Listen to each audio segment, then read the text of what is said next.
Coming up on Dig It. How handy to date a hairdresser. I mean, why did I never think of that? Hairdresser or personal trainer? Can you imagine dating a personal trainer? Be like, get up, drop and give me 20. I'd be like, off. I'm going to go and eat a bun. In a way, I think they want me to be their mum, not their sex advisor. They want a different relationship. I also learnt this thing recently. Some people, when they have lost their virginity, their friends make them a cake. I was like, what? All of that right after this.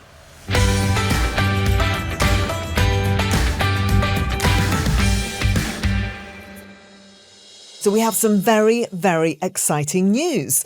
We are taking Dig It to the stage. Woohoo! Yes, we're going to be live in Sheffield at Crosswires on Sunday, the 5th of July. And if you haven't heard of Crosswires, it's basically the world's biggest podcast festival. People have called it the Edinburgh Fringe for podcasts, even the Glastonbury of podcasting. It is a whole weekend packed with live shows from some of your favourite podcasts.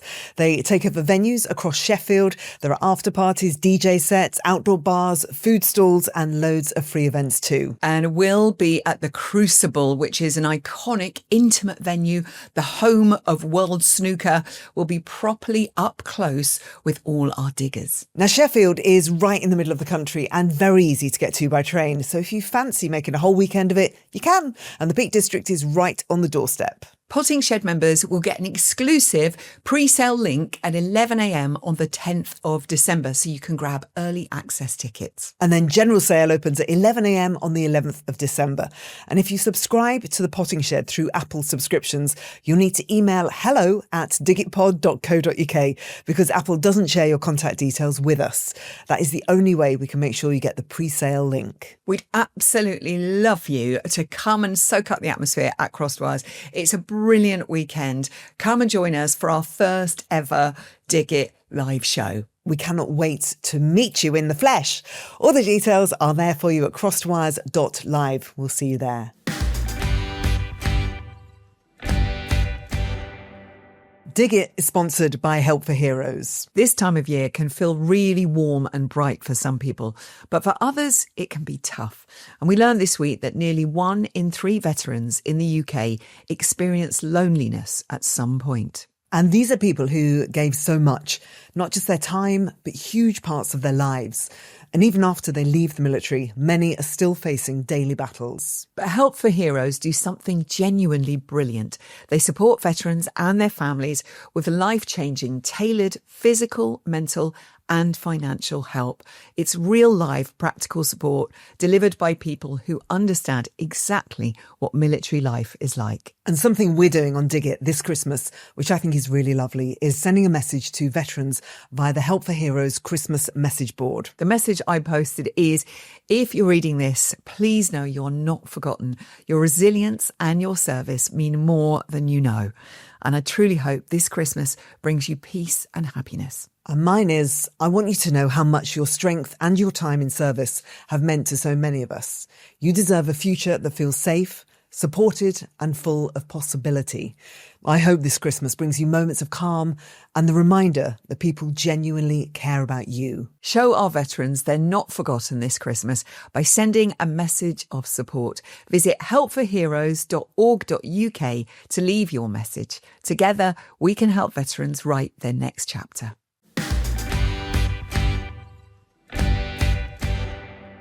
Hi diggers, welcome to our Dig In. Zoe, how you doing? I'm doing all right, darling. Lovely to see you. Looking pretty in pink. Thank you very much. Love it. Like that vibey colour. It's the season when it's dark outside. You do everything you can, can't you? Don't you? To just kind of brighten yourself. Right. Like mentally, wear pink, feel pinker, feel brighter. To kick things off, we have a question from Beth. And Beth writes, hi Zoe and Joe. As I get older, my hair is thinning more and more. Does anybody have advice on supplements, treatments, maybe styling tips on how to make my hair look healthy and luscious again? This is something I'm becoming more and more aware of. More people that I meet, more friends of mine getting in touch or just chatting to people, and they're talking about how their hair is just decreasing in fullness, and it's a real issue. Yeah, it really is, isn't it? You don't know what to do with it. And it's a really good question to ask, because I'm like, should I take this supplement along with all those other supplements? Should I be using something to wash my hair? Are there things I shouldn't style it with that might be making it heavier? So luckily, we got in touch with the brilliant hairstylist, Michael Douglas of MD London, to give us his sage advice. Hey, Joe and Zoe and Beth, it's Michael here from MD London. I get a lot of questions about people losing their hair or shedding more hair as they get older. There are many different reasons for it. The first thing I would say is that your hair struggling is an indicator that there's something going on in your body that's changing, perhaps, and aging is one of those things. Lack of hormones, especially estrogen and progesterone, can cause quite a havoc with your hair growth cycle, but diet, lifestyle play an enormous part. So check in on yourself. Like, have you cut something out of your diet recently? Are you eating more of one thing that you used to be eating? Getting a blood test from a trichologist is quite important if you're really worried about it, because they will be able to determine if you're insufficient in something like iron, zinc, vitamin B, vitamin D, that kind of thing. With regards to supplements and stuff, the best thing you can do for your hair is eat an extra egg a day on top of what you're already eating. Your hair is protein, so having extra protein in your body is a good idea. There's also loads of other goodies, amino acids and vitamins and stuff like that in an egg that is literally a super supplement. And if you don't like eggs, you can take other supplements. A collagen supplement is a really good idea as well. Collagen is essentially protein, but upping the amount of protein that's in your diet is a very good thing to do, and an egg is a brilliant way to do it. With regards to styling tips and things like that, blow drying your hair with your head upside down. Get plenty of body. Use a blow dry spray, a bristle brush, nozzle with a hairdryer. All the volume and body you put in your hair, really you do at the styling stage, not at the shampoo and conditioning stage, okay? Shampoo and conditioner really cleans your hair and makes it feel soft. But putting in volume, body and volume in your hair is something you do with a styling tool or a technique. And my other big tip is dry shampoo. Put the dry shampoo in as soon as you've blow dried your hair. Just blast it in at the roots, and then the dry shampoo, the starch, which is what is in it, is ready to absorb grease or sweat as soon as it gets produced. So don't put it in once your hair's gone greasy and a bit flat. Put it in at the beginning as a preventative rather than trying to fix the problem once that's happened. Anyway, there's a few things you should look at there. What I would say, though, if you're really worried, go and see a trichologist, get a blood test that's specific to finding out the problems of hair loss. You won't get that at a GP. You'll get that from a trichologist. Anyway, good luck. What I would say is hair takes a long time to grow, so you'll only see the benefits of much thicker hair after somewhere in the region of like 9 to 12 months. So don't think you're going to try something and it's going to work really quickly. It's a slow process. Patience is probably one of the best things I could prescribe. Good luck, and I hope everything works out well for you, Beth. Take care, everybody. Bye. Oh, Michael, isn't he wonderful? Yeah. I understood everything he said there. That was kind of really simple advice. And very thorough, Michael. Yeah, so really absolutely. appreciate that. It can be so miserable, can't it? When your hair is thin or it's not behaving itself, it just changes your whole perception of yourself and how you feel, and it can make you feel, very much lacking confidence and self-esteem. And it's a really, really big issue. So Michael was amazing then. And also some of the supplements he's talking about there are things that I really have realised I definitely need, and that's vitamin D, B vitamins, and your omegas, did he mention? And I've now forgotten all the supplements and collagen, because, these are supplements that are good for your hair, but they're also really good sort of in preventing dementia. So I've got a whole stack of supplements they go in a cupboard, then they're by the kettle, and then they grow, and then they go down, and then they go in a cupboard. But the ones that I leave next to the kettle are a drop of B-Vits, drops of vitamin D with K, and my omegas and my collagen. I'm like, take those. Even if you don't get to take some of the others, take those. And Michael mentioned all of those there, actually. So, they're going to work on all sorts of levels. Brilliant. Okay, that's good. So the blood test from a trichologist. Yeah, if you're really good really idea. worrying about your hair thinning, that's a really good tip. Yeah. I think pumpkin seed and saw palmetto. This is something that a couple of my friends have recommended that they're taking, and they've found it works for them. A natural product, rather, but maybe that's something that other people have tried and has worked for them. So pumpkin seed, apparently really good, with saw, SAW, and then palmetto, PALMETTO. Saw palmetto. Yes, but the pair of those combined in a tablet, I think, is supposed to be good. But anybody else, if people have got their own experience and they want to share, then that would be great. But yeah, the other tips about the dry shampoo and styling your hair was wonderful. Yeah, I love that. Volume drying upside down. Okay, we'll try Yes. that. And of course, Michael, he dates one of our favourites, He's going out with our friend. Davina McCall. My nana would say, "You stepping out?" He's stepping out with Davina McCall. How handy to date a hairdresser. I mean, why did I never think of that? I know. Hairdresser or personal trainer, those would be pretty good, I think, Oh, those two. God, I don't want to date a person. No, can you imagine dating a personal trainer? Be like, get up, drop and give me 20. I'd be like, fuck off. I'm going to go and eat a bun. I'm amazed you're not dating someone who just wears a toolkit all the time. He doesn't wear it all the time, but he is good on tools. Yeah. So, when you see people who just look so in love, it makes you happy. It makes Yeah. me happy. And really supportive, because they've obviously both gone through Yeah. quite a lot. Davina, more than anybody, has gone through Yeah. so much. And Michael is just there supporting her in every which way, know. whether it's physically doing her hair or just kind of holding her and talking with her. Yeah. But again, I'm like you, I've never met Michael. I just really like him from Instagram. Yeah. And that's a weird relationship we have now, isn't it, with people? You just With feel a people you connection with feel them. like You feel you like you know know them them. through, Yeah. through what they post on Instagram. It's very, very bizarre. I get like that about people on Strictly, where I just feel like they're my family. I've never met them in my life, but I watch them every week doing their incredible dancing and think, oh, I love them. If you enjoy hanging out with us every week, do make sure you're subscribed on YouTube or hit follow on Apple or Spotify. Then the latest episodes will pop up as soon as they're out. It's so clever.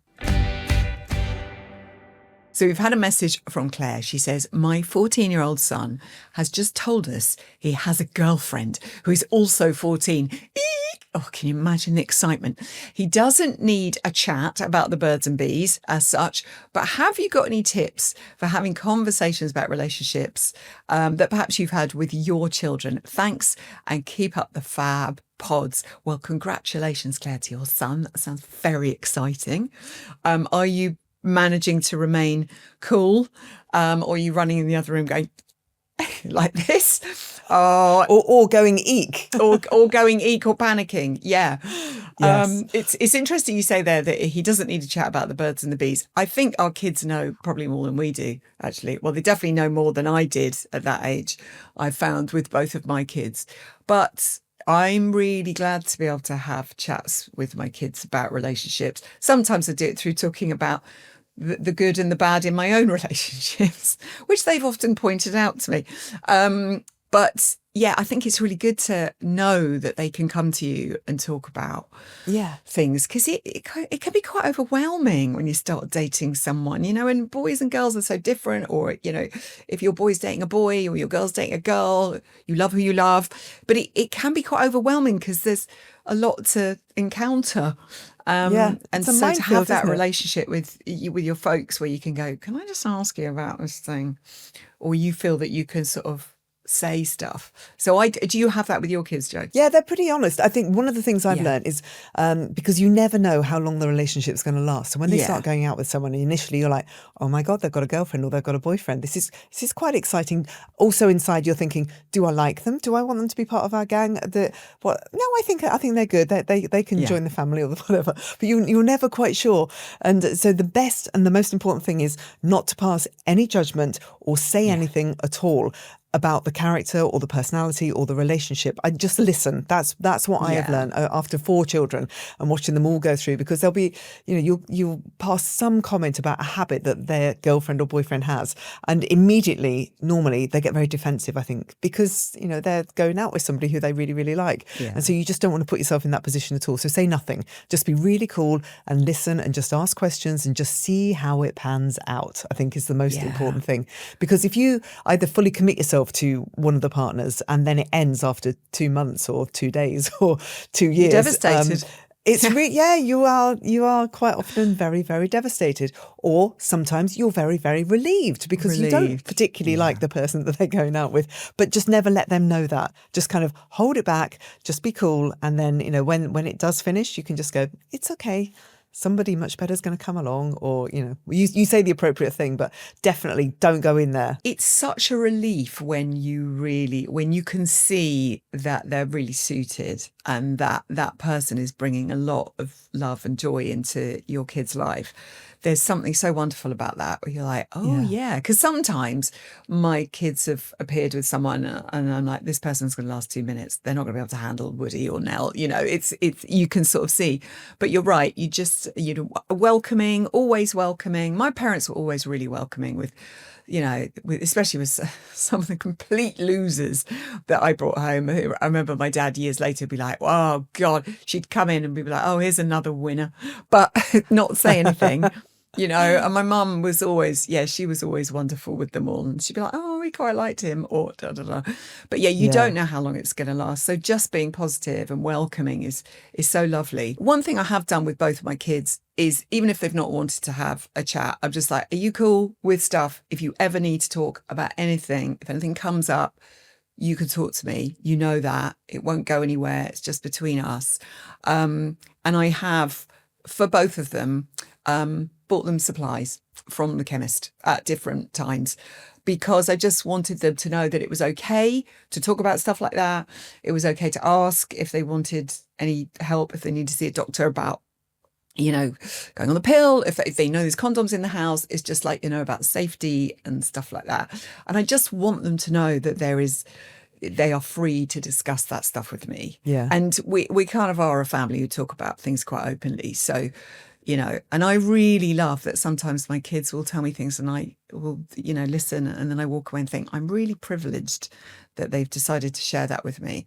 And I really love that we have that relationship. It's a real relief, I think, when it's all out in the open and there's no embarrassment, because there should not be any embarrassment. There should not be any shame. And absolutely, information, education is the most important thing. But they do get that at school. They get it on their phones. They get it all over the place. So whenever I've tried when I've tried to have those conversations, I'm just shut down immediately. It's like, I do not want to go there because in a way, I think they want me to be their mum, not their sex advisor. They want a different relationship, but there is nothing that they could not talk to me about, and they absolutely know that, but they don't want to have the sexy conversation. They really, I've learned over the years that I definitely have the maternal mothery kind of role in their lives, and they don't. I think Steve, maybe Disco Steve is the one who just makes all the jokes and does that kind of banter, but for me they don't want me to have those conversations, but they totally know that they can. Yeah, absolutely. And we know how hard relationships are. Relationships are difficult. And also, I worry sometimes that I haven't set the best example in some of the things that I've done in relationships. So I do try to talk to them about, okay, maybe that wasn't a good thing to put up with or to accept, but, da, da, da, da, da, and talking about my relationship with their dad and how it's better and where it fell down and da, da, da, da, so that they feel they can have those conversations with you. But it's also fascinating. I love it. And I'm really lucky. Both my kids are seeing really lovely folk at the moment. And I won't go into detail, but I'm always there. And also you just worry about them having their hearts broken sometimes, or breaking hearts, And also the physical issues that come with when they're having sex, when they're in a relationship. I always want them to be able to come to me, because sometimes it's really embarrassing talking to a doctor or contacting, or knowing who to contact, knowing who to speak to about it. And I think because the same way that we talk about the menopause and all the physical issues that can come along with the menopause, so we need to do that with adolescence and with relationships and with sex as well. And that's really important that they are able to come and talk to us about that. Absolutely. I mean, the boys ain't ever going to come near me to talk about that, but the girls do, and that's great.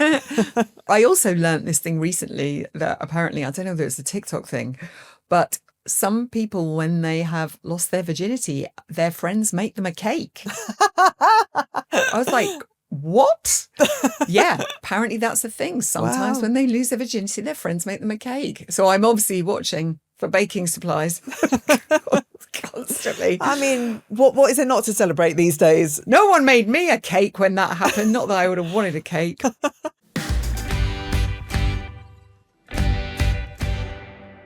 We're going to take a little break now. If you like these episodes ad-free, become a subscriber to the Potting Shed. You will get longer episodes. You'll get early access to our live show, which is happening in Sheffield. So it's a very, very good time to join now. But most importantly, you'll be supporting the show. To subscribe, head to digitpod.co.uk or tap the link in the show notes.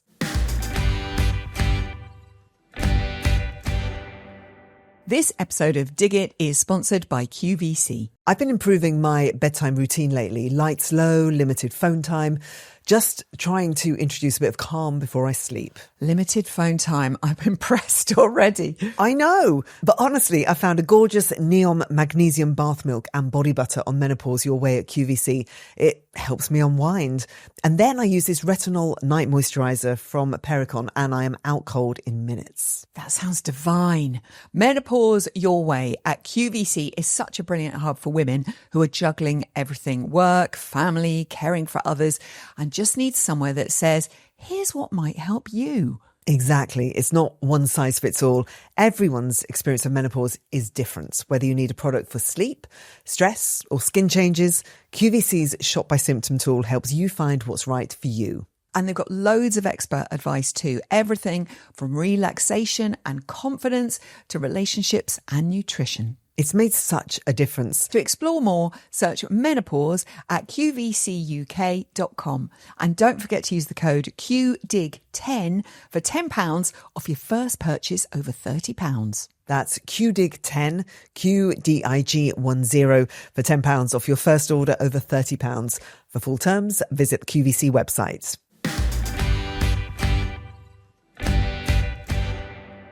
This episode of Dig It is sponsored by AG1. Winter really tests you, doesn't it? Short days, freezing mornings. You need every bit of energy that you can find. Tell me about it, which is why I'm properly into AG1 at the moment. It's a single scoop that combines 70 plus high quality ingredients, vitamins, minerals, botanicals, and good bacteria, all designed to keep you fueled and focused. It's packed with selenium and vitamin C to support immunity and B12 and zinc for energy so you can avoid that mid-afternoon slump. And it's clinically proven too. 15 years of research and 4 studies showing it can increase good gut bacteria up to 10-fold. That's huge, especially when your digestion can feel a bit sluggish in the winter. Yeah, you just mix it with water once a day. It tastes fresh and it actually makes you feel like you've done something good for yourself. So if you've been meaning to try it, now's the time. AG1 has an incredible offer for new customers this December. When you sign up for a monthly subscription, you'll receive an introductory £20 off your first month of AG1. The subscription also includes a welcome kit with a shaker, canister and a scoop to get you started, all for free. The discount is only valid in December, so be sure to take advantage of it and start your New Year health kick early. Head to drinkag1.com/digit to claim it. That's drinkag1.com/digit.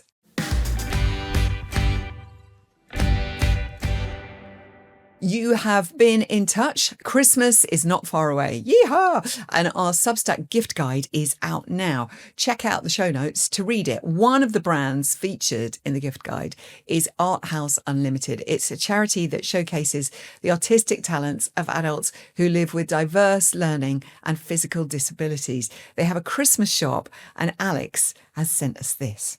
Hi, Joe. Hi, Zoe. Welcome to Art House Unlimited. Merry Catmas. We're celebrating what the artists, adults living with complex neurodiverse and physical support needs can do when we all work together. The artists all combine their work, led by a professional art instructor, to create a unique, beautiful piece that everyone can celebrate and share. This Christmas we've got amazing deals, mix and match bundles where you can choose from a variety of chocolate bars, large and small, seed packets, got hand creams, lip balms, incense with all of our own fragrances, notebooks with beautiful artworks by the artists, fully recycled shopper bags. Best-selling product in the V&A this year, Laura Tregellis's Psychedelic Dreams artwork. We have Christmas jumpers. First time ever. God rest ye merry gentlemen, said Madonna, with Madonna's portrait on. Kylie cooks her turkey on the Barbie by Maria Travis. who's very good at creating quotes by famous people, her own quotes, maybe not the actual famous people. We have and puzzles. And all the money comes back to the charity to continue offering a lifelong, life-changing service. Please help us raise some money. £100 million. Very strange one.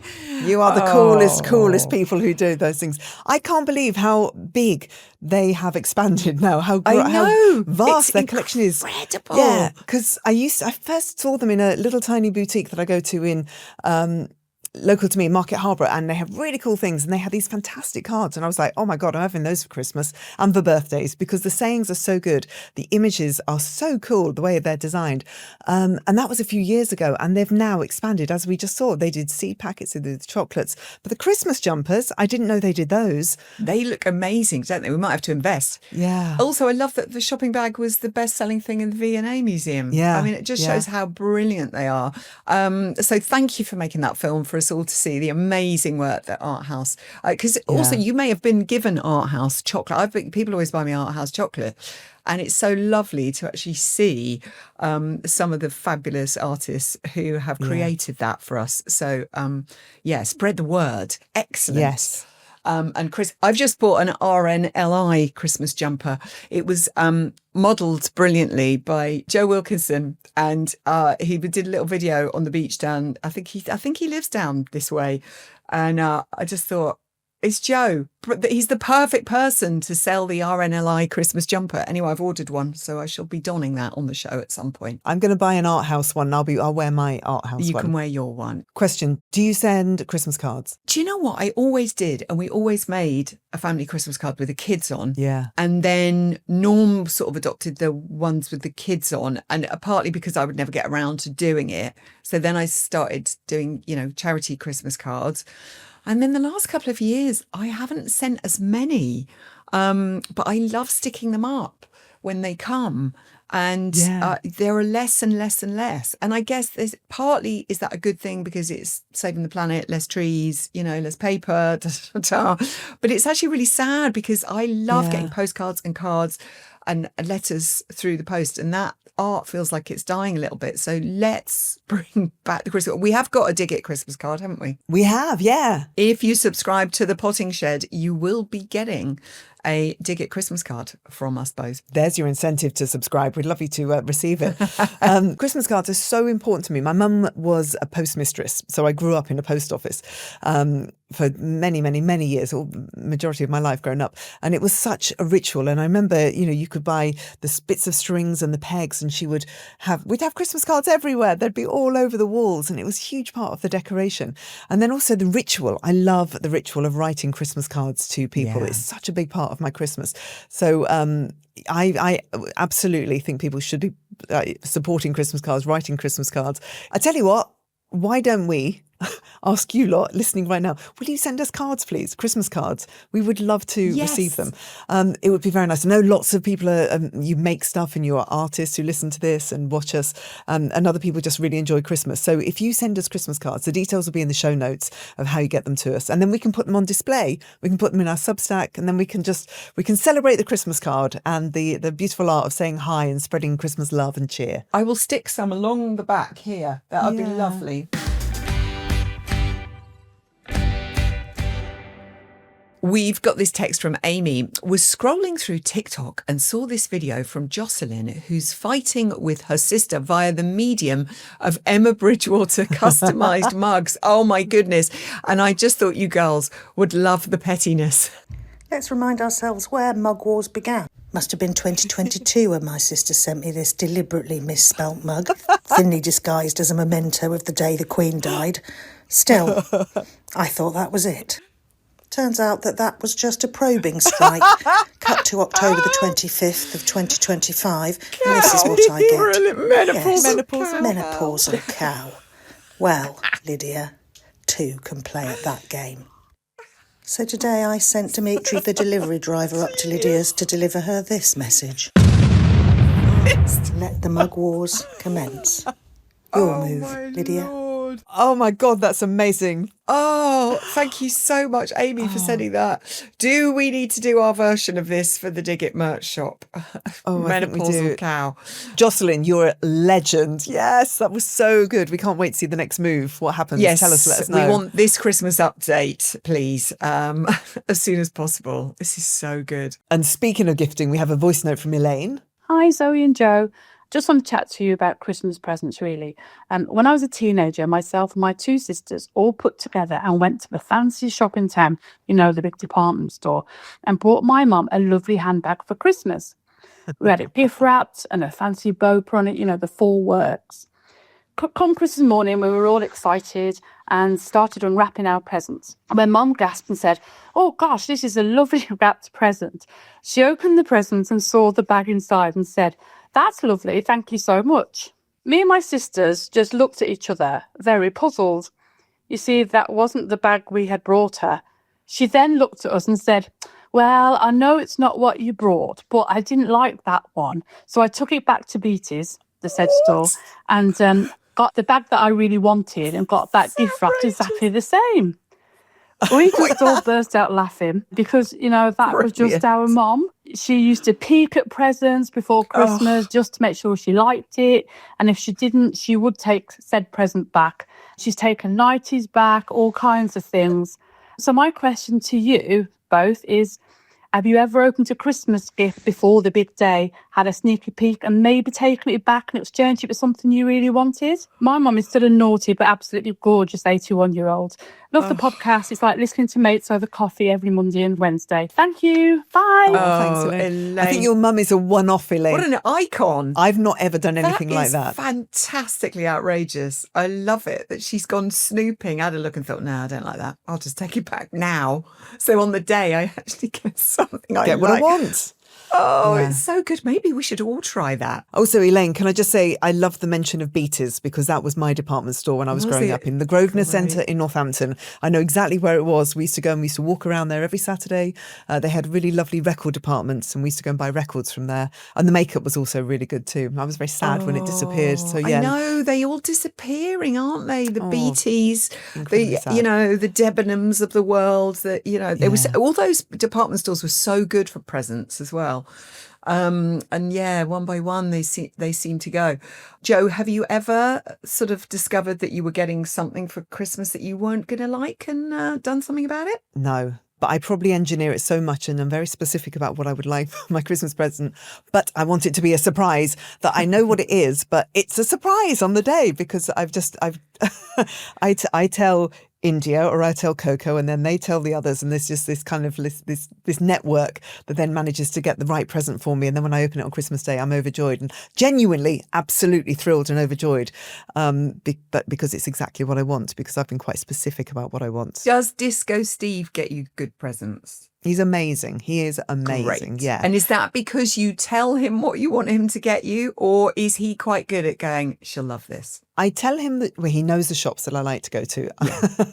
So he goes in there. I might take photographs of things I like in there and send them to the other kids, like I said. But also he's bought me some incredible things, really beautiful earrings that I would never, ever have imagined that he would know that I would like, but I really love them, and artwork as well. So yeah, he's super generous when it comes to gifts and also really instinctive. He's apart from the fart pants, let's not forget the fart pants. He doesn't really go wrong. But I love a blip like that because it's given us loads to talk about. It really has. I'm hoping that he will find Disco. He does listen to the podcast. He does. He's very loyal like that. And if he's listening, go on, Disco. Go on, get something daft this year because it's all material from. I'm sure he will. All the family, they're really, I'm sure yours are the same. I'm sure everyone listening and will have people in their lives who just go the extra mile when it comes to Christmas. Like we really love thinking about presents for people, choosing the right thing, choosing funny things that resonate from the past, like old copies of magazines like Look In or I don't know, but or just things that like old toys. The boys used Nostalgic. to love Thunderbirds, and yeah, last year I bought them like Thunderbird 1 and Thunderbird 5, and they were over the moon because they were toys that they used to have when they were kids, and it was just so exciting for them to open them on Christmas Day. So just thinking a little bit harder and deeper and not expensive, just something that will really touch someone's heart and bring back those lovely feelings of nostalgia. I've got a room upstairs that is full of presents now, and I went in the other day. I was like, oh my god, because my family's. I've got 3 brothers. Everyone has kids.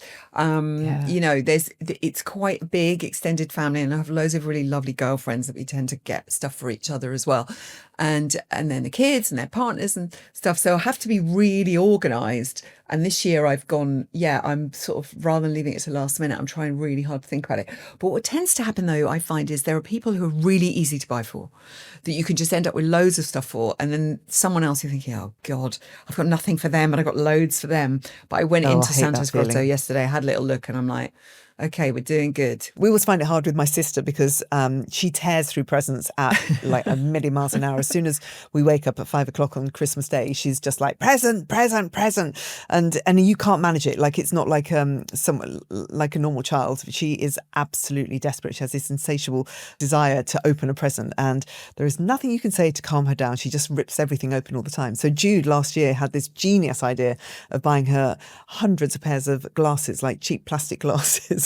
Like big Elton John glasses, and he just every half an hour she'd be like, present, and then he'd just hand over another pair of glasses, and she loved them, every single pair. She was like, put them on, oh, look at me.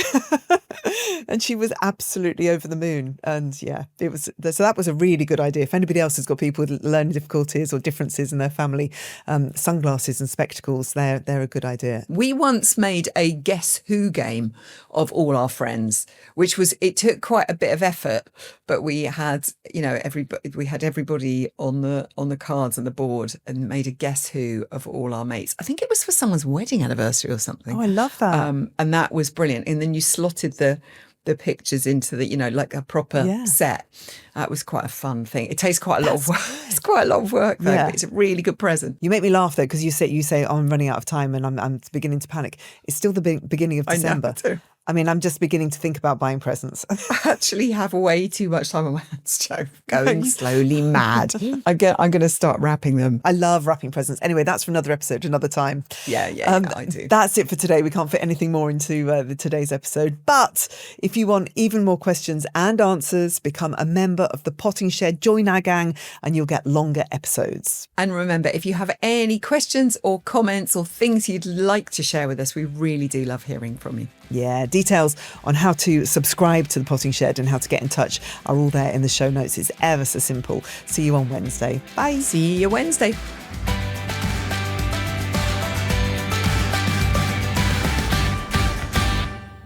Dig It is a Persephonica production.